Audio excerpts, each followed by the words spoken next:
एक जंगल में एक नदी के किनारे एक पेड़ था। उस पेड़ के ऊपर बंदर और बंदरिया रहते थे। एक बार भविष्यवाणी हुई कि जो भी इस नदी में रात को 2 बजे डुबकी लगाएगा वो एक राजा बन जाएगा। ऐसा ही हुआ। रात को 2 बजे जैसे ही बंदरिया ने उस नदी में डुबकी लगाई, वो एक रानी बन गई, एक बढ़िया राजकुमारी बनकर के बाहर आई। अगले दिन जैसे ही सुबह हुई, बंदर ने देखा कि बंदरिया तो गायब है। उसे एक रानी दिखाई दी। उसने उससे पूछा कि क्या तुमने मुझ जैसी दिखने वाली किसी बंदरिया को देखा है? उस रानी ने कहा, मैं ही वो बंदरिया हूं। तो उस बंदर ने कहा कि तुम रानी कैसे बन गई?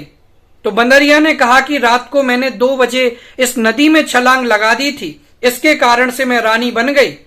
उस बंदरिया ने उस बंदर से भी पूछा कि तुमने इस नदी में छलांग क्यों नहीं लगाई?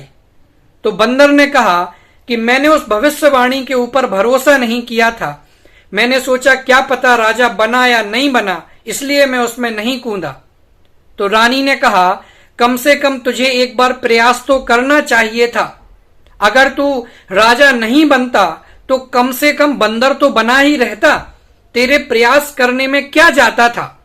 यही हाल हम सभी लोगों का भी है।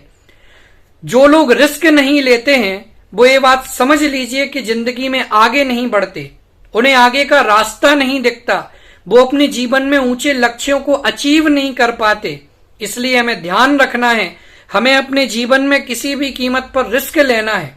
यदि हम रिस्क लेंगे तो हम आगे बढ़ जाएंगे, और रिस्क नहीं लेंगे तो वही के वही रह जाएंगे। इसलिए चाहे कुछ भी हो जाए, हमें लक्ष्य को पाने में कोशिश तो करनी ही है। किसी भी कीमत पर हार नहीं माननी है।